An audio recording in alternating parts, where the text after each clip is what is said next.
Raise your hand, Jeff, if you can hear me. Let me see that head shining back there in the back. Come on, there it is. I see. We need more juice. You're saying need more juice? Back row needs more juice. Check, check, 1, 2. The lights are so bright. That's better. Thank you. Oh, all right. It is good to be here on Monday. Great to have everybody here. We're going to have a fun time. I got my sweat napkin ready. So I may have met my match today in Jimbo Fisher. Coach Fisher, here's the deal. I've been long known for being a fast talker. You and I we'll cover more words per minute than any other two people in the history of our 20-year touchdown club. But we'll get them out of here. Coach said we'll get them out of here quick. That's right. We are so glad that you are here. Are we not blessed to be healthy, to be in this room today? We could be a lot of other places. That's exactly right. So good. And not only healthy, Rex, but after a Razorback win on the road in conference. Oh, my gosh. The beginning of the year, it's been so long. I think it was South Carolina. 216 was the first conference win we had at the beginning of the year. So, whoo, I feel really happy until we start talking about Coach Fisher's record against Arkansas. I may not be real happy after that. We are so glad to have you. What a year it's been so far. Sam Pittman, Brett Favre, Ray Lewis, Eric Dickerson. Did you guys enjoy Hunter Yurachek last week? Did you know, true story, Coach, I don't know if I meant to send this to you. Remember when Coach made the comment about Ole Miss has 5,000 members in their collective, we have 1,000, and we need 10,000 at $100? We put that clip thanks to Alicia Dover over here handling our social media. That tweet received over 1.5 million views. Wow. 1 million. So it created quite the talk about the topic, whether you agreed or disagree, which I think is really good. But that's what we do here at the Touchdown Club. We talk about those things, and Hunter had a chance to throw that out there. But it's a lot easier to ask for money when you win. How about that? No question about it. Next week, Greg McElroy is our speaker. You know, of course, he was the quarterback at Alabama that said when he took that team into Fayetteville to play Bobby Petrino's team, he said it was the loudest stadium he'd ever been in. Of course, Alabama ended up winning that game, but he's great on ESPN. He's a great guy. He does radio in Alabama in addition to his ESPN responsibilities. We want to give away our Jimbo Fisher stand-up. All of these stand-ups, thanks to Rockstar Passes here. Every week we have these cool stand-ups here. And the winner of this stand-up with Jimbo's signature on here is 973-345. 973-345. Just hoping it's not Kevin Brooks. After Kevin can't be 3 weeks in a row. Where's it? Oh my gosh, Coach! It's someone wearing a Florida State shirt. And it's not just, Coach. It's not just someone. This guy is one of the top photographers in America. His work has been on the cover of Sports Illustrated. We are lucky in Arkansas to have him. He's really one of the best in America. Nelson Chenault, everybody. So something tells me Nelson probably put a few more dollars in that to win that for sure. So great to have you guys. Remember to mute your phones. Remember, this is streaming on, this is on 103.7 The Buzz Live, thanks to Arkansas Urology.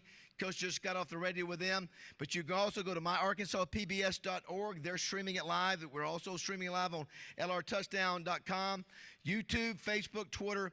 It's for everybody to go out there and see. So if you can't make it, text somebody and say, hey, you can still watch Coach Fisher a little bit later. So without further ado, let's bring up Pigskin Preacher, Chuck Monan, who is the minister at Pinnacle Church of Christ, to lead us in a word of prayer. He should be very happy today after his Michigan Wolverines beat USC. How about that? They were the underdog. So Pigskin, come up and lead us in a word of prayer. Coach, we're grateful you're here today. We got one of the great offensive minds in the modern college game. And I was thinking of Coach yesterday in church when I was reading the Bible. In Ecclesiastes 5 and verse 12, it says, the sleep of a laborer is sweet, but the abundance of the rich permits him no sleep. And I thought, Coach, maybe we can work out something. You could throw a little bit of something to the Pinnacle Church of Christ Building Fund. You'd be doing the Lord's work, and you'd sleep a lot better. So, Let's pray together. Father, what a blessing it is to be here among family and friends. And Father, we're grateful that the coach could be here, and we pray your blessings upon him. We're thankful for the food that we've had, for the good times that David and all of his staff make possible each week. And Father, help us with everything that we do to make the world a better place and to glorify you with our very existence. In Jesus' name we pray. Amen. Thanks, Chuck. Appreciate this. Now, Coach Fisher, you have spoke, Jimbo, at a lot of touchdown clubs. I mean, that's part of the responsibility of a coach, especially in your area down in Florida State or Texas A&M. Well, this is an independent club, even though we have a ton of Razorback fans here. What we do is we support all of college football programs in Arkansas. We support all the high school programs. I showed Coach Fisher all the different trophies that we give away. And so that makes us a little bit different. A little bit unique. Some of these older programs that have been around, older touchdown clubs like Mobile and Tallahassee and in Atlanta, they have support of the colleges. Not us, but Coach, we are one of the fastest growing and one of the most respected touchdown clubs in America. We appreciate you taking the time to be here. We'll tell how you were here. You've been to Little Rock several times, both as a coach and a Broyles Award finalist too. Couldn't do it without our great sponsors. I want to thank them real quick. Start with Simmons Bank. Chris White and Freddie Black are at the head table today. Chris, I can't believe we've had you and Freddie multiple times this year. I don't know what's going on, but so great to have you. Yeah, they're talking business with Jimbo already over there. You can imagine why. But I was telling Jimbo about the amazing story of $3,000 in assets when they started back in the early 1900s. 1903, now up to $28 billion. They have also had the Simmons Bank Championship coming up October 21st through the 27th. If you haven't checked that out, please be involved. That's really obviously one of the top golf senior tour events in the country coming to Little Rock. Also, too, want to make mention, this is in the latest edition of Arkansas Money and Politics. Our man George Macris, the president of Simmons Bank. So we appreciate Heather giving us that. But thanks to Simmons Bank. We couldn't do it without you guys. Are the best presenting sponsor in America. I also want to thank Stevens. Rex, you've got the Stevens Cup coming up at Oklahoma City Golf and Country Club. That's before their big event, Simmons Bank event. So the whole week in October, that 21st through the 27th, Arkansas is going to be featured through Stevens' support, and it's their tournament over in Oklahoma City and then here at Pleasant Valley. So thanks to both Simmons Bank and Stevens for their support. Appreciate them. Couldn't do it without it. Oklahoma Hot Springs, Coach, we were talking, when Coach came here as the Broyles Award finalist back in 2001, the Broyles Award was only 5 years old. So now the award has grown in so many ways, and we're so excited to be in Oaklawn for the first time, Coach. We'd love to get you and your wife to Hot Springs. It's one of the top, if not one of the top 2 or 3 racehorse tracks in America. You saw Mystic Dan win the Kentucky Derby last year, American Pharoah. Great to have Wayne Smith, Zach Gillum, Chris Ho, Jason Milligan, who's obviously working on this year's lineup, and so couldn't do it without you guys. Thanks so much. By the way, 3-0 in college picks this weekend, Rex. Back on track. Thank you very much. But thanks to Oaklawn. Wright, Lindsay, and Jennings, been around since 1900. Judah Henry and the whole crew over there. 79 attorneys, 55 areas of legal service. They are the best. If you have a legal issue, tell them you're a member of the Touchdown Club and you need their help, and they will help you. I promise you. Speak from personal experience. Crane Automotive, the largest dealer group in Arkansas, 20 dealerships, multiple leading brands, on track to sell 24,000 cars. They will do you a deal, so call on them for their help. Always great to see them down in front. Sissy's Log Cabin, Bill and Sherry Jones, Jim Englehorn. Is Jim here today? Great to have. Thank you, Jim. Listen, we didn't bring in any women this year to speak, and I'm sorry, but maybe we decide to give some jewelry to men starting next year. He's looking at you, Coach, but great to Sissy's Log Cabin. Appreciate them. Been around 54 years. Double B's, 34 locations across the state. Steve Lytle and Ed Light. Gassick, Grab It and Go. They're an institution, Rex, as you know. Double B's, we appreciate them. Summerwood Sports, the Hendricks family. Not a better family in this state than them, and they're amazing. Summerwood Sports Complex in Bryant. Call them for all kind of things, training sessions, practices, birthday parties. They'll take great care of you. Roller Funeral Homes, Renata Jenkins Byler. Renata, always great to see you and your amazing support. Nobody does it better than Roller Funeral Homes, 24 locations across our natural state. We appreciate them.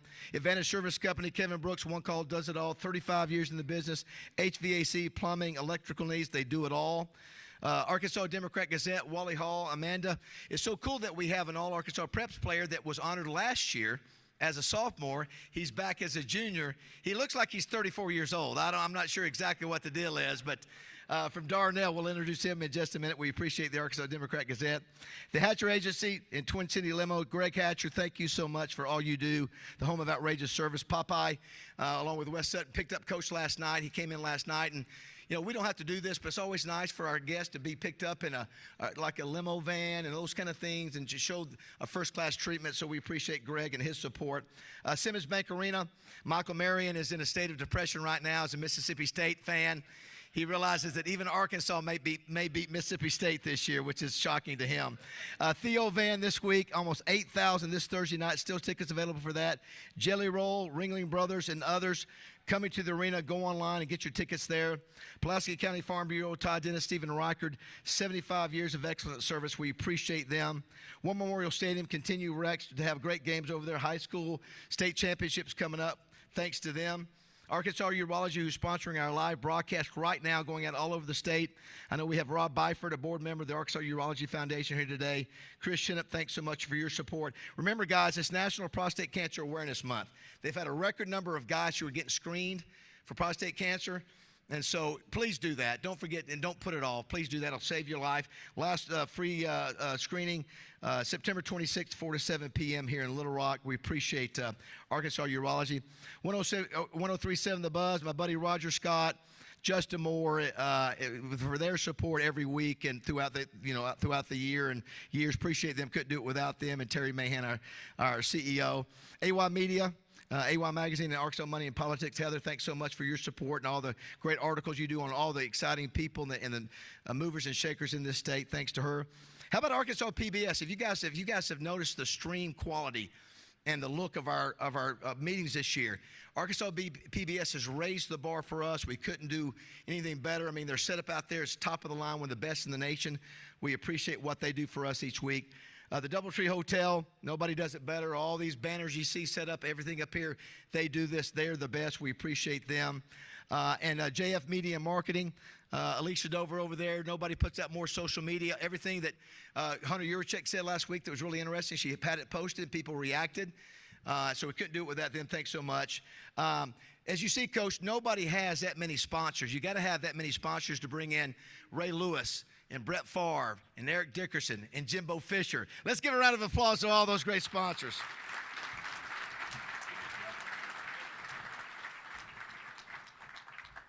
Also, we have the best volunteers coach in America, Dwayne Duncan, who shoots all of our pictures, Chris Kane, R.J. Hawk, Wes Sutton. All these guys do an amazing job.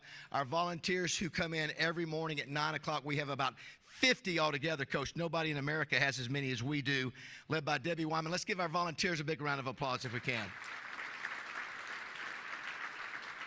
All right. It's got one of the coolest names in high school football in Arkansas. He's back again. We're honored to have him and his family as our All-Arkansas Preps Player of the Week. RJ, will you come up and introduce our repeat winner from last year?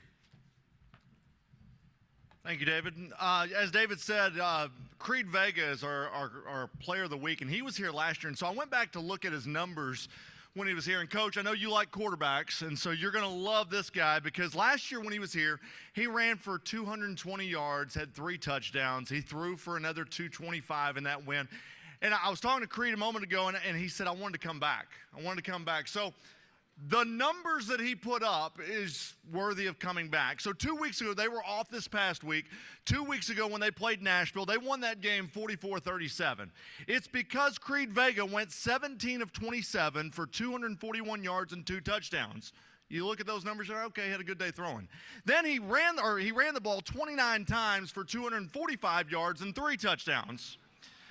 But on top of all that, his dad is the coach. He said, you know what? He's an offensive player, but we want him on the defensive side. So he had a forced fumble. He recovered the fumble. He had 4 tackles. He also had a sack and a tackle for loss in that game against Nashville. He can do everything for Nashville.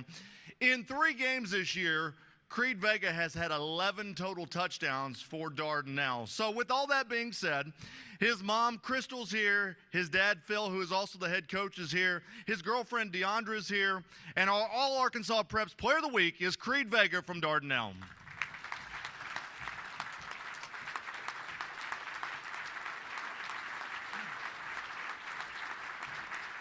Good job. Let's go over here real quick.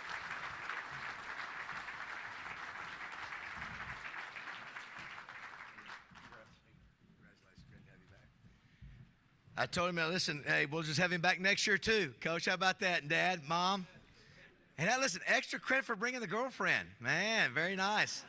Very nice. He's just a junior. That's just, he looks like he's 30. Oh, Coach Fisher said if I start coaching again, he's back to recruit you. That may be a hint right there.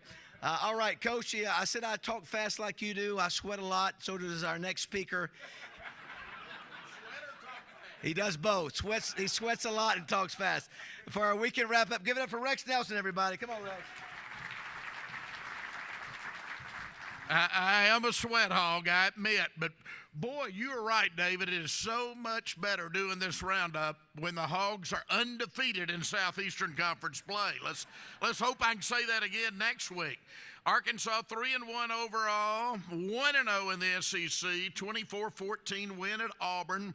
Auburn falls to 2-2, 0-1. You got to think folks are getting a little upset down there. You know, they not only lost to Arkansas, they earlier lost at home to those hippies from Cal Berkeley, of all places, Coach. You know, you're just not supposed to lose to Cal Berkeley when you're in the SEC. Arkansas hasn't always been the case, David. You're right, winning in SEC openers. They are now 13-20 in SEC openers since joining the conference. However, they are 59-48-3 all-time in conference openers. That goes back to the start of the Southwest Conference in 1915. Hugh Freeze is 4-4 all-time against Arkansas as a head coach. This was Auburn's fourth consecutive loss to a Power 4 school. Arkansas wins despite being outgained 431 to 334. Now, David, I don't pick against the line like you do. I just pick straight up. But you remember I said last week I do coach all the FBS, FCS, and Division II schools involving Arkansas schools. And going into last week, I was 22-0 on the season. And I said, I'm going to pick Arkansas over Auburn. Went 6-0, David. I'm 28-0. Now, that said, I don't know who I'm going to pick yet on A&M Arkansas. I'm going to listen to Coach's analysis on that before I decide where I go on that. All right, elsewhere, not a good day for Arkansas State. Iowa State wins 52-7. Red Wolves are now 2-0. They do get a much-needed bye week to prepare for the start of Sun Belt play against South Alabama. Iowa State led 31-0 at halftime in that one. ASU outgained 490 to 182 on that trip. Good news is Iowa State agreed to a home and home, so they come to Jonesboro next year. That's a big coup for ASU to get a Big 12 coming into Jonesboro. That should really do the hotels and restaurants well because Iowa State travels well. As expected, UCA had no problem with UAPB, winning 56-17. Bears are now 3-1. UAPB 1-3. Shung Derek Powell. You've heard me mentioning his name week after week, the great UCA running back. He went 59 yards for a touchdown on UCA's first play from scrimmage, finished with 148 rushing yards on 11 carries, just 11 carries. Will McElvain in the first half was 15 of 15 passing for 204 yards. Keep an eye on these Bears. I keep telling you, they could go very deep in the FCS playoffs this year. In Division II, we also have the defending Division II national champion from Arkansas, Coach Harding.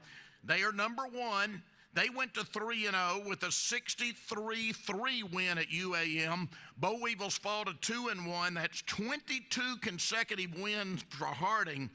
Get this, Harding scored 35 points in the first quarter of that game at Monticello and began substituting in the second quarter.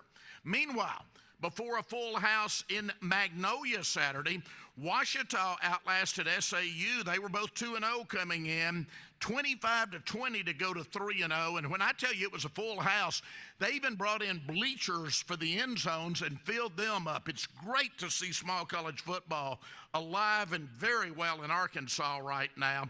It was the 8th consecutive season for Ouachita to beat Southern Arkansas. Ouachita quarterback Eli Livingston threw for 133 yards and ran for another 120.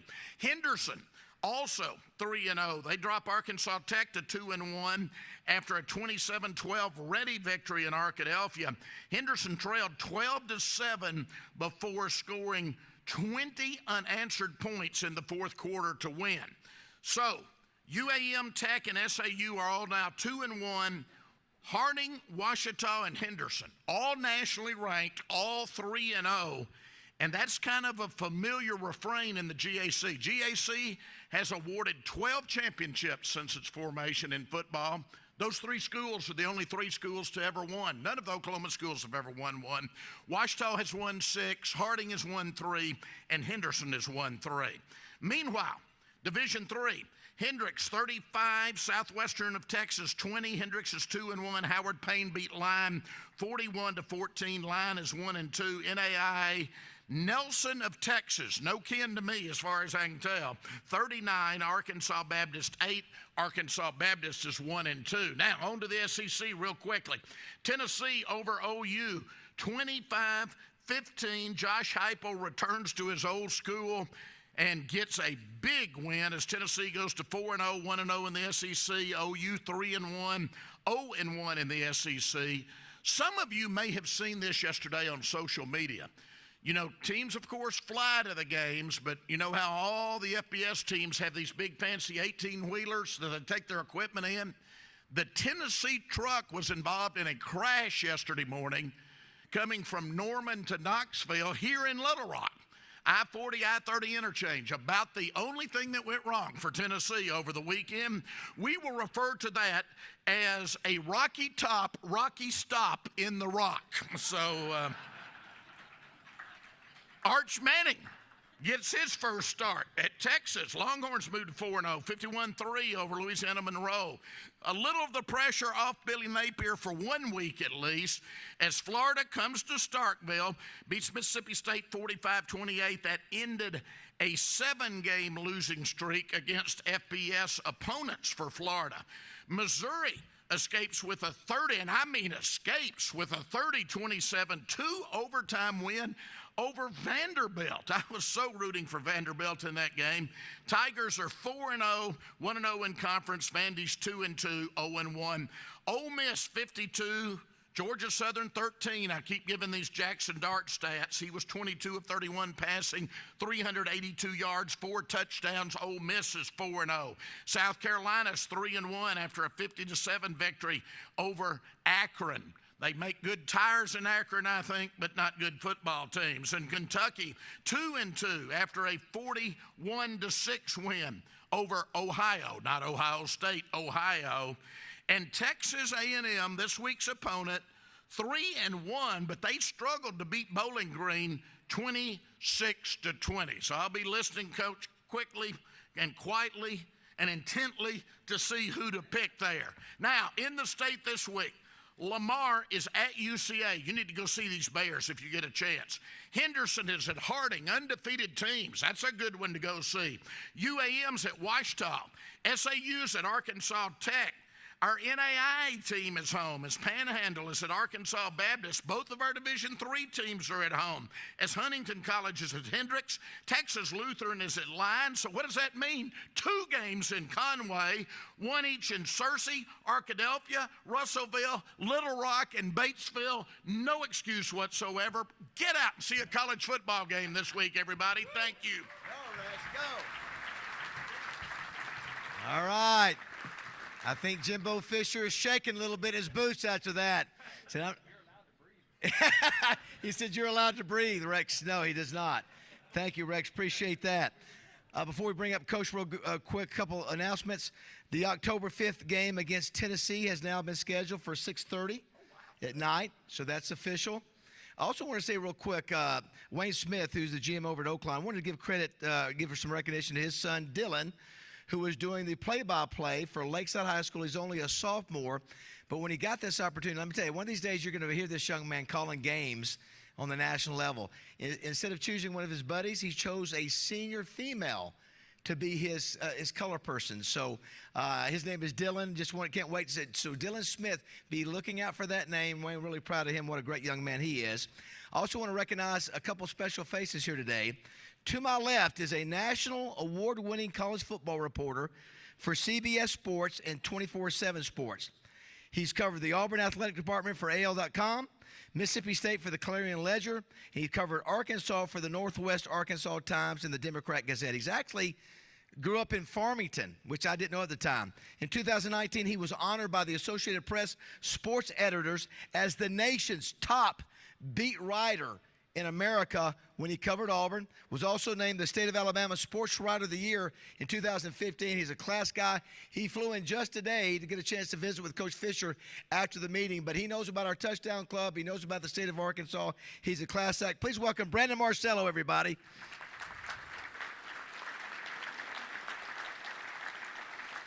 Truly one of the really good guys in media. Coach, there are good guys in media today, right? A few, maybe? Few. Also want to give recognition. Patrick Schick is over here. Patrick Schick with Lexicon. Been a big supporter of all things sports in our state. The Broyles Award, too. He stepped in when we really needed some help this year on the Touchdown Club. Patrick, we couldn't do that without you. Thanks you so much for being a good buddy and a supporter in our community. Thank you, Patrick. Patrick Schick. Also, too, Molly Harrell and Betsy Arnold, Betsy Broyles Arnold of the Broyles Foundation is here. Of course, Coach, they came to want to see you. Coach came here in the 5th year of the Broyles Award back in 2001. Let's give it up for Molly Harrell and Betsy Broyles Arnold. They are working hard on this year's Broyles Award over at Oaklawn. Remember what's crazy about this year, Coach? For the first time in the 29-year history of the Broyles Award, we have to do it. Normally we do this in December between bowl games, but there's a playoff now, so we're not going to be able to do this until after the season, until February. So we hope all you guys get over to Oaklawn and help support it. It's going to be a great meeting. Can't wait to do that. Also, too, want to make mention in the back, we talked about a young man who lost his life not long ago, Reggie Heyman, who with his dad, Harry, always are in the back. Always there almost every day. I don't know how many years you guys, Harry, have been coming, but 10, 15, maybe 20 years, but lost his son, and the ceremony was, the funeral service was last Monday. He couldn't be here. But let's give it up for Harry Heyman and welcome him back. Harry, we love you. We love you, and we love Reggie, too. We appreciate you, too, and your support of the Touchdown Club. He was an outstanding young man, and I'm sure you felt the same way, and we're really sorry about your loss. All right, let's go to the tape. Coach, make sure you can see this. Steve Sullivan went back in time a little bit to show a few of your early career clips. Let's take a look at the introduction by Steve Sullivan from KETV. Jimbo Fisher just didn't play quarterback at Samford. He was the National Player of the Year in 1987. He would break into coaching at his alma mater in 1988. 22 years later, he earned his first head coaching job. He succeeded his coaching idol, Bobby Bowden, at Florida State. But when the opportunity came for me to coach, in my opinion, under the winningest coach in college football history, and to be under the best man in college football history, it was something I couldn't turn down. 4 years later, this happened. A dramatic second half comeback on the nose. The national championship season was preceded by seasons of 12, 9, and 10 wins, and followed by seasons of 13 wins and 2 10-win years. He was 82-23 at Florida State. Really grateful to be here at Texas A&M, and this is without a doubt one of college football's greatest sports venues and richest traditions. At Texas A&M, his Aggies won 8 or more games in his first 4 seasons. Jimbo Fisher's career head coaching record is 128-48. Please welcome a national championship coach and a Broyles Award finalist, Jimbo Fisher.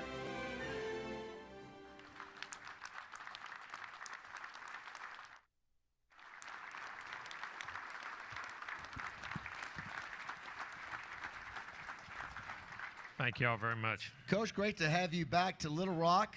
We talked about 2001. A matter of fact, I tell you, if you can show that, Anita, let's show that class of 2001, if we can. So that's Carl Reese from Texas to the left, Bud Foster, Ludwig in the middle, Randy Shannon at Miami. They won the national championship that year. Yep. That's you, a young you. You know, that's 23 years ago. And that's Dwayne Dixon, who was a coach at Florida. Oh, that's a heck of a career, guys. Yeah, it was. And so you've been to Little Rock, and not only that time as a Broyles Award finalist, but if you think about it, you coached at Auburn, LSU, and Texas A&M. So you are very familiar with the Arkansas Razorbacks. Very much so. The first time, if y'all remember this as Razorback fans, the first time I ever coached against Arkansas was 1993. I was at Auburn, okay? And we were actually playing in Fayetteville, and we were out recruiting. They said, hurry up and get on the plane. We got to get in early. There's going to be a snowstorm. And if you remember, we flew in, and it snowed about 6 or 8 inches that night, and they had to clean the field the next day. That's when the other side of the stadium wasn't there. It was the low side. It was the low at 93, and we were on probation. Coach Terry Bowden's first year from Coach Dye, and then we actually went undefeated. And won all 11, but they had to take snow plows and plow the field off, and that was the first time I was up in 93. I remember I was thinking about that, and we stayed in these outside of Fayetteville, and he's in a resort in these little cabins. Bentonville? Was it Bentonville? I can't remember. That's a long time ago. I was looking at Coach. Think about this. You were 6 years at Auburn that you played Arkansas. He was 4-2 as an assistant coach. You go to LSU for 7 years. That's under Nick Saban and Les Miles. You were 5-2 as an assistant coach. Mm-hmm. And the one that pains us the most, head coach at Texas A&M, you were 5-1. So if I do the math right, in 19 games, you won 14 of 19. Do we like that? No. So what is it, Coach? What's the deal with you in Arkansas? Get good players on your team. No, we had good players, good coaches, and great games. I can remember games. Whether the LSU time, because I always loved coming. I always felt like I was coming back. I grew up in West Virginia. I think it's a state very similar to Arkansas. A lot of the same roots, a lot of the same values. Hunting, I'm an outdoors guy, and I remember coming. We played right here in Little Rock. We always played in the Friday on the day after Thanksgiving, and everybody went duck hunting all morning. Came to the game in their camo, cheered the heck out of them, and it was a heck of a game. I said in West Virginia, everybody doing deer season during the week of Thanksgiving. Hunted all morning, then came to the game in camo, cheered on the Mountaineers all week.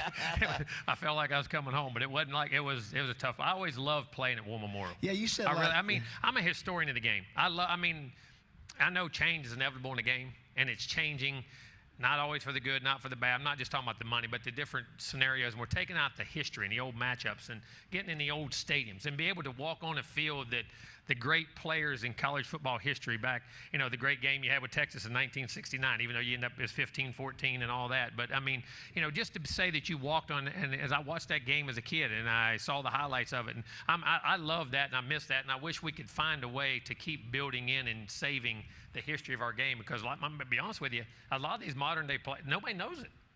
And what's bad, we didn't have computers to research all that stuff. These kids can research it, but they don't. And I just like the history of the game. I really do. Yeah, you said, and Anita, we don't have that video, correct? Just want to make sure of the LSU game. We don't have that, correct? Which one? Yeah, this was one you would not want to see because you were talking about it. We're fixing to win the SEC West in 2002, and we lined up, and y'all were backed up and completed 2 daggone passes the whole day. Y'all completed 2 passes the whole day. You're inside your own 10, all right? And you line up, and you're in a trips formation to the right. And this is honest, I told you this, you didn't know this. And remember, you guys hit a pass almost to midfield. It got almost. Our corner, believe it or not, he lined up so wide, and we come off a timeout, come off the change of possession after the kickoff. Our corner never saw the receiver, and he lined up on the number 2 guy. And he ran down the field completely. You coach all your life and you're ready to win. We're going to win the SEC West. And they hit the pass to around midfield a little farther, and then the next play scrambled around, threw it up in the end zone, caught a jump ball, and beat us. Yeah, I remember. Yeah, and then anything else you want to know? And I tell you what, if we'd have scored a touchdown on the drive, you held us to a field goal, which kept it a 6-point game, which helped the game. We'd scored a touchdown when you put it away. I was the OC, I remember. So funny, last night I said, you remember the Miracle on Markham? He said, what? That's what it's called? I said, that is what it's called. But it's called the Misery in Baton Rouge. But you also got your revenge. Came back, you remember the Darren McFadden run up the middle for 75 or 80 yards and looked like we got the momentum back. And what happened on the kickoff return? A little guy named Trendon Holiday. Yeah.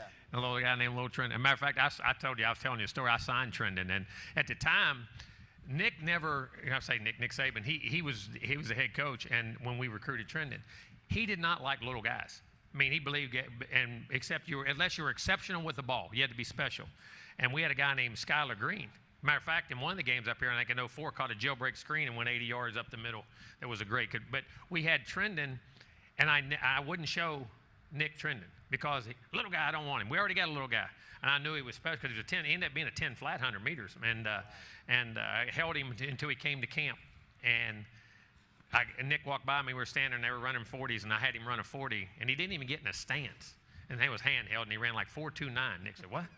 And got him back over there. It ended up paying off pretty good. But he had that kickoff. And I think he's the only guy, if I'm not mistaken, in the NFL has a punt and a kickoff return in the same game for a touchdown. He was 5'6", 150 pounds, but the ball don't weigh but 13 ounces, so you can run. One note, going back real quick, I know that in Nick Saban's book, that 2002 Miracle on Markham game, he said that was one of the foundations of coming back and winning the national championship the next year was losing that game. It really was. I mean, we were close, and we were 7-1, and actually we beat Florida in Gainesville that year really bad, and Matt Mockin in the fourth quarter got Liz Frank, broke his foot, and we lost our quarterback, and then we ended up going to the Cotton Bowl that year. But after that game, but it was it's what you don't realize. Like you say, you lose a game, but sometimes if it's done the right way, that's what projects you into greatness the next year. The people that are, I say, wired right, driven right, they can accept. You accept it. You don't accept it, but you deal with it, and you get better from it and learn from it. And then the great team. Matter of fact, we had a great game in 03 going in Baton Rouge because y'all had the linemen. Y'all had Andrews and all the guys. Oh my gosh, y'all had a heck of a team. Peters, and if you remember, that game went, we scored, you scored. We scored, you scored. It went back and forth to around 24, and then we scored right before the half, and then we hit a fake reverse flea flicker kind of play in the second half and got hot, but and won the game. But those games with Arkansas were always. And and you talk about Darren McFadden. I'm gonna say this. I was in the SEC from '93 to '98 at Auburn. And that was the era of big back. We had Steve Davis. There was a run of backs. Eric, you name it, everybody had backs. And the times when we had great backs, Joe Adai, Tofield, Dominic Davis. The best back I ever played against in the SEC was Darren McFadden. The best back. I'm gonna tell you, I never been around a guy size, speed, home run speed, but then could turn around and run over you, make you miss, could catch the ball, threw the ball. I remember he played Wildcat quarterback and threw it. One of the best players. I thought he was the most complete. I don't know, was he a 220-pound guy? Oh, yeah. He ran like it, but how fast he was. I thought he was the best back I competed against in my time ever in the SEC. Yeah, two-time Heisman runner-up, and yeah, he was the same mold as the Bo Jackson, Herschel Walker types. Coach, then you had your experience with Arkansas as head coach of Texas A&M, same kind of deal. As we know here in this room, it was bad before you got here with Texas A&M. We found every imaginable way to lose games against Texas A&M. It was the most painful. It's like deja vu going to the press conference there with those 5 years with Brett Bielema. You come in and you're 5-1. What's your recollection of those games down at Jerry's World? Well, if you remember, they were all great games, though. They all still can. I don't care. The rivalry in the history is always just like. You saw Kentucky play Georgia the other day, 13-12. There's always teams within a conference that play each other. And if you look at Georgia to Kentucky, the last 3 times they win, they've all been 4, 6, 8-point games. And the matchup between Arkansas and A&M, you get so used to playing each other, you know each other, you want to beat each other. The competition. There's always those matchups. And no matter if you won that game, fortunately, like I say, we were 5-1. I'm not trying to rub that in, but we were fortunate to win it. But I'd rather not been 1-5. I'm glad it was like that. But at the same time, you always played each other. You get used to playing each other. And those games are always coming down to a few plays at the end of the game. And we were fortunate enough to make them in the venue. Now it's going to be interesting now after, I think this is the last year it's in Jerry's World. Am I not right? Then it'll go back to home, and you get a lot of the traditions and a lot of the stuff back, and it'll be great. But it was always a great game. And like I say, it's going to be it's always came at a pivotal time of the year. And I think it is for both teams right now. Both teams are setting 3-1, so this will be a very, very important game going forward for those teams this week. Coach, you remember was it 2 years ago when Arkansas? Remember, Arkansas was up 14-0 in the first quarter. 17. He scored the first 17 points. And we had a new quarterback, and that's what you jumped on us, and we couldn't get back off of it. Yep. When you were, wait a minute, we were at the 3-yard line. Remember, KJ Jefferson's on first down, decides to try to leap in.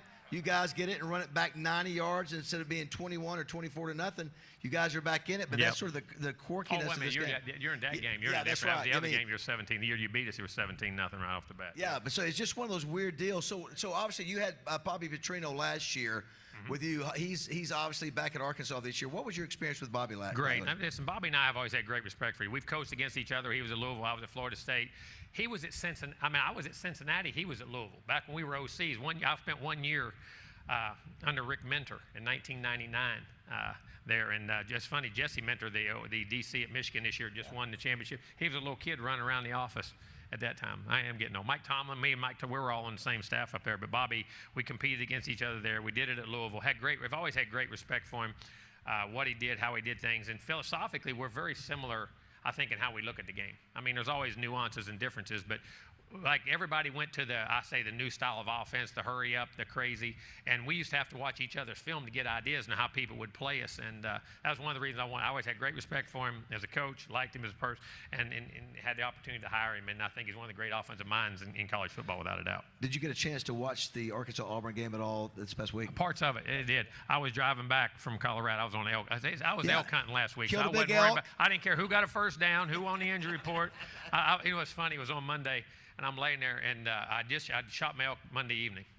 And I was laying, and I was thinking, I could be in practice right now. We would have just finished corrections from the week before, so I'd have been mad. I was worrying about who was still hurt, who was doing what, or I could be laying here skinning this. Well, I said, I liked where I was at the time. It wasn't all bad, at least for one fall anyway. Sure. But no, it was. I got to listen to the game, got to hear it, and back and forth. And that game's always. I always say this: Auburn to me was one of the toughest places to ever play on the road. I always felt Auburn played different at home. You know what I mean? And to go over, it was funny today. I'm coming. I went and worked out over the gym. I get on now. This is poor coach. And me in the back. I wanted to say something, but I didn't. I'm learning to keep I'm getting older. I'm getting more mellow. Okay. All right. So I'm in the elevator, and I hear people say something about a guy said it was a good weekend. I said, yeah, if Dallas would have won. Okay. So he was complaining. And they said, in Arkansas, they won, but I don't really think they won. Oh, you know what I mean? They didn't. You know, and I'm sitting there thinking as a coach, I said, do you have any idea?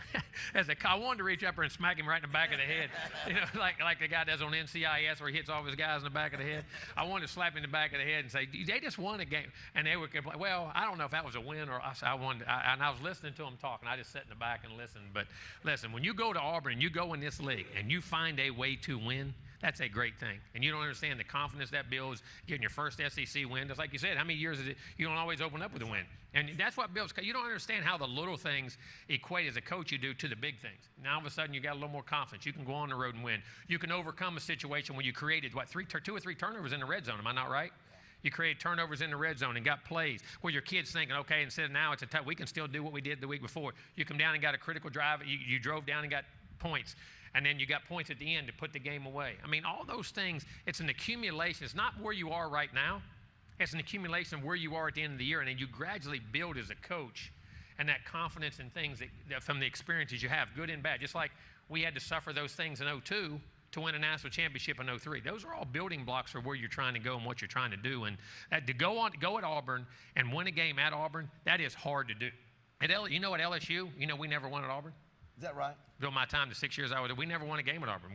We lost every humanly way possible. I mean, it's one of the tough places to do it. And to go on the road and win, that's a great win. And it'll propel you into this week's game. What do you think, Coach? You've obviously been around a while, too, in coaching. Sam Pittman, what are your thoughts on Sam? I love Sam. I've always had great respect for him as a line coach and as a person. He was one of the great guys when you met him out.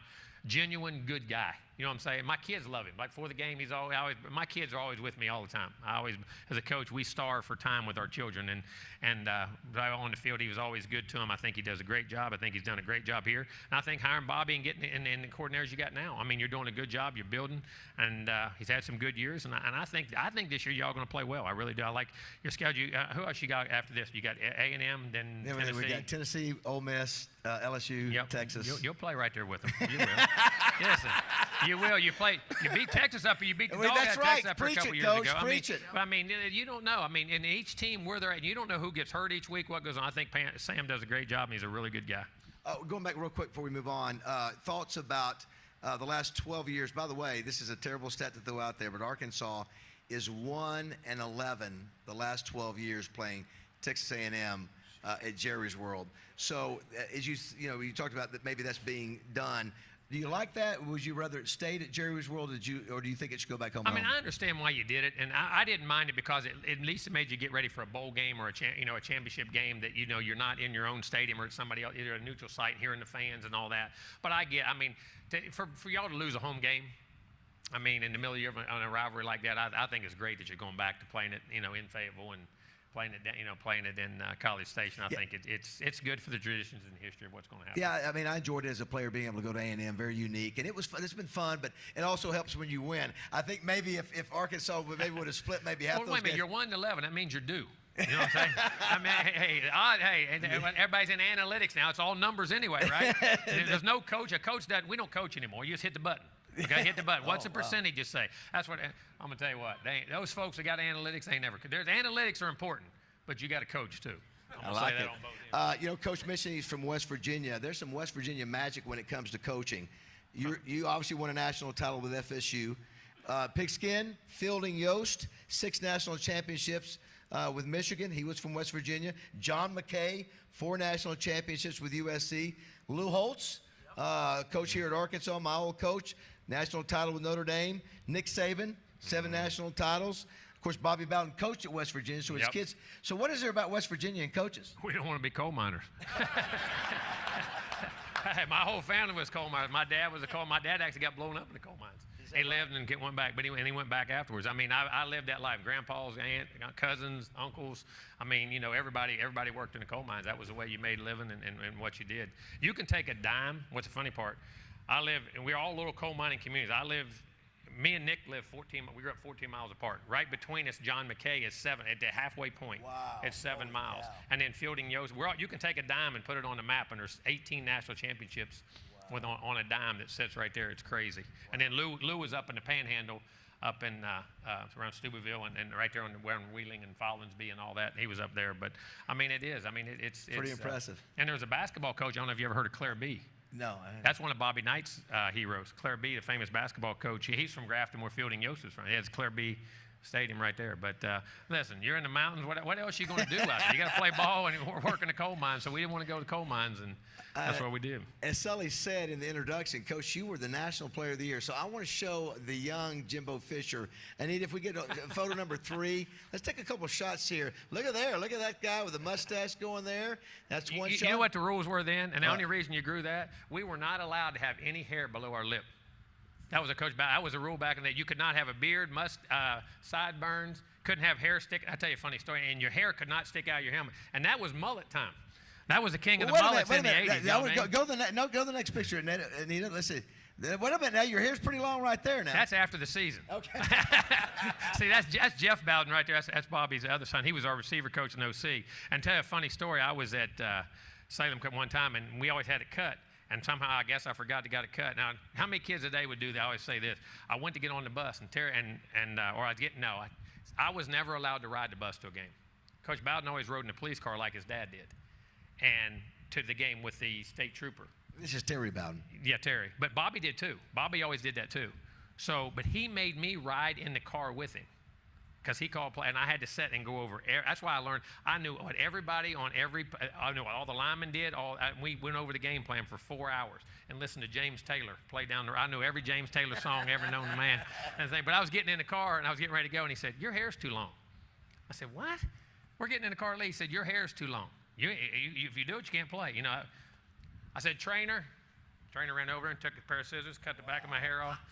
I got in the car, went on and played. Guys today throw a fit, but I had to cut it all to play. Speaking of the Bowdens, let's show number 6 and number 7, Anita. Obviously, Bobby Bowden, we had a chance. He recruited me when I was in Panama City. One of the legendary greatest coaches of all time. Matter of fact, by the way, that picture, the gentleman to the left of Bobby Bowden was Mickey Andrews, the first winner of the Broyles Award in 1996. I was going to say, do you realize who the other guy in that picture? I just talked to Mickey the other day. He's getting older now. He was actually sitting at the game, and one of the great. I was fortunate to coach with him, and one of the great coaches. But Coach Bowden, I'll say this, in my opinion, and to me, he was my hero. He was the greatest coach, but he's the finest gentleman that maybe ever walked the sideline. What a Christian man, what he stood for, the values he did, the things he was. And I was so fortunate as a young coach I played for Terry, but he would take me to places, and we would go visit Florida State. I would stay in Bobby's house. And learn, go to practice, when they had a bowl game, I remember they were playing Penn State in 1990, and the Blockbuster Bowl, they were both top 10, 1990, and I would just become the OC. I was 24, 25 at Sanford. And Terry took me on the trip. They put me in a hotel down there with Bobby, and I sat in every meeting that he had. He called the plays in as the head coach, and I got to sit there and it wasn't just what he was doing, but how he organized, how he set practice up, how he spent time to get his game plan. I was learning so many invaluable things that you had to not waste time. And then I would sit in the press box. I got to sit in the press box sometimes and just I guess you'd call it a dead set. I couldn't talk on the set, okay? Just back at here and listen to him call a game from situations, how he thought, how he related to coaches. So as a young coach, how important that family was to me and what they provided me from a knowledge standpoint of how to do things and how to do things the right way. You know what I mean? And how to treat people. And I always said that's about Coach Bowden. He gave me the greatest advice I'd ever had in coaching. I'll never forget, we were we had the Manning Academy, which they have now, that quarterback receiver thing. See, that whole idea came from there was a Bowden Academy before there was a Manning Academy. Started in 1987. And it was Bobby created for him and all of his sons. They could get together in the summer and spend some extra time because they all were coaching all across the country and coach quarterbacks and receivers. And I was the quarterback guy at that camp. They were all receiver guys, and we taught them. But he sat around there, and at night, Coach Bowden always put his feet up around the pool and would make you – think about Coach Bowden. He could talk to you in 5 minutes. You act like you knew him for 20 years. He was never above you. He was an equal to you, and he never looked at himself that way. And I asked him one time, and I said, Coach, I'm a young coach. I want to coach Division I football. How can I get to Florida State? How can I get to how can I get to whatever university and move up? And he looked at me and he said, buddy, in his old voice like he'd say, and he said, buddy, he said, quit worrying about being up there. And I said, what do you mean? He said, every job I ever applied for, I never got. Every job I got, somebody came and got me because I was doing a good job at the one I was at. He said, put your nose down, quit worrying about everybody else, quit worrying about how much money you make, do a great job at the one you got. Somebody will tap you on the shoulder one day and say, hey, would you like to do this? And it paid off. And every job I ever got, I never applied for. And it paid off. And like he said, quit worrying about money. Money will come. Money comes with success. Money comes with this. And he gave me the best advice as a young coach, and I always live by it. And I can't, them and their family, how much I cannot say how much they've meant to me and how much they mentored me. And I was very, very blessed and lucky to have them in my life at that age. Pretty amazing that you had a chance to be under Bobby Bowden, and then you turn around and you're under Nick Saban. I mean, two of the winningest coaches, the greatest coaches to ever coach the game of football. What were the differences, between Nick Saban and Bobby Bowden? I mean, everybody said, well, of course, everybody sees Nick as a boisterous guy, but Bobby had that in him too. Don't get me wrong. You don't win 379 games without having have a streak in you now, and an edge to you to get you away. But they just did it in a different way. Nick was more businesslike. I mean, it was very structured, Bobby was too. But Bobby, hey buddy, and if you got and didn't blow up, didn't get mad. Nick was more on top of you, which is more actually my personality a little bit. I'm kind of, hopefully I'm trying to be in between and always tell guys afterwards, why you do get mad at him. But Nick was very organized, structured, and Nick came at the perfect time for me in that I was with Bobby early and had some success. Well, then Bobby he was getting older, and the game, as I say, change is inevitable. How you do things, the way you do things is inevitable. And so as the game changed from organization to practice to time to recruiting, all the different things that went on, I was able to learn a lot of little things like that from Nick. So when you combine it too, it gave me a great foundation to be able to judge. And then I always say this to young coaches and people who get in the business. Don't be Bobby Bowden and don't be Nick Saban. I had to be Jimbo Fisher or whoever you are as a coach. You can't, when you imitate people, people don't follow you. People who imitate people and try to be like people eventually see through that because you have to make your own decision. The world changed. You have to be your own guy. You can learn from everybody. You can learn what to do, what not to do, but you have to put your own stamp on it. And it doesn't have to be that you're trying to be different. Just try to do things what you believe is right and how you do them. And I always said that, and I was very fortunate to be able, and again, advice from both of them saying the same thing. You win a national championship at FSU. Not easy to do. Obviously, that was against Gus Malzahn, who we know Gus very well. You go to Texas A&M, Coach, and you were there 6 years, and the game of college football really changed during that time from a money standpoint. And one of the things, obviously money is an issue. And, Coach, I remember this. I didn't get a chance to share this with you, but I remember watching when I created the Broyles Award in 1996, Mickey Andrews, I think, was making $150,000 a year. I remember that. Yeah, and we were actually giving checks to the assistants. Hey, they need, Coach Broyles, if you can help them, give them extra money, we're going to send them cruises, cruises and all that kind of stuff. But over time, what started happening, Coach, obviously money started coming in from TV revenue. I remember watching the coaches' salaries just explode. And I was wondering, did you, as a head coach, did you see that and go, wait a minute, man, something's happening here? It's $5 million, $6 million, $7 million, $8 million to head coaches. Something needs to get under control. I just remember that happened. Do you remember as that transition was happening? I remember this. I was the OC at Stanford University. We went to national playoffs 2 years in a row. I made $15,000 a year. Wow. I went to Auburn from 93 to 98. I went there for $40,000. I was coaching quarterbacks, calling the game. The most money I ever made there was $57,000. That was through 1998. I mean, and then after that, I remember this. I remember, if you remember, the time Bobby and Nick were the only two guys, Bobby and Steve Spurrier were making over $1 million. I mean, a couple $1 million in all. And that was in the 90s. Yep. And Nick Saban got $1.2 million to go to LSU in 2000. Everybody blew up. Everybody was having a heart attack. I mean, about. That was only in 2000. I was 24, yeah. And here's the other thing as assistant coach. When I was there, all those contracts are one-year contracts. You want to make sure you're doing things right, and you just bought a new house, had new kids, and all of a sudden you got 1 year and you get a few months after that, you don't have a job. I mean, everybody worked. I remember when I went to LSU with Nick, and he hired me from the University of Cincinnati, and he hired me. I think it was $120,000, and I was there I guess a month. I guess he liked what I was doing. I don't know. And he tapped me on. We were riding on a plane go recruit one day. He said, "Hey, you know something? What if I gave you a 2-year contract?" I looked at him trying to be calm. I wanted to jump over and just tug him. I mean, to have at least have a 1 year. I mean, that was to have a 2-year contract. You know what I mean? To be able to have that security, and I would like put you on a 2-year contract. I mean, and then it's evolved. But what happened with the money has happened because of TV. TV money and escalation, and that's what's promoting everything right now. I mean, it's the drive, and it's why NIL came out because, all right, the coaches started making the money. Well, the coaches started making the money. The players are playing. I mean, I get it, and I think the players deserve stuff. I think when you combine the NIL with the portal, that's where the danger comes in, where everybody's an open free agent. How would you change? How would you change that? I'm not going to say how. Listen, I'm for players making money. All 4 players making money, but we got to regulate it somehow, or come to a conclusion on it. But when you combine that with the transfer portal. And right now, college football is probably the most unfair sport in the business today.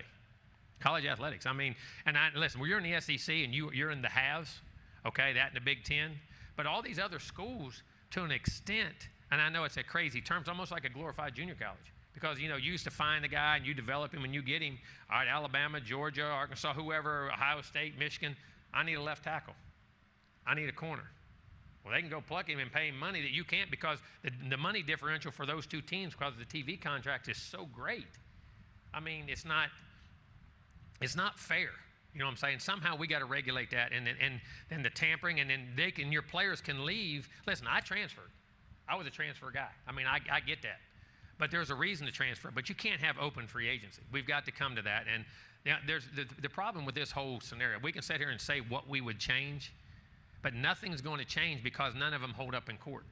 When you go to court and you fight the transfer or the money, you lose because the antitrust laws and all. I mean, I've had a lawyer tell me it's maybe the most fascinating case he's been involved with in 50 years because every avenue you go down, there's a rabbit hole, and you can't win it. The only way it's ever going to get fixed is it has to get fixed in Washington, D.C., so God help us. All right. It's got to get fixed through lawyers and senators, and because they have to create some laws through the Supreme Court that will be able to hold up to the rules when you sue, and that right, because lawyers have gotten involved on one side or the other, and that's the only fix. And then everybody said, why can't you put a salary cap just like you do in pro football? Well, you do, but because that was bargained, and the other side has a what? Has a union, okay?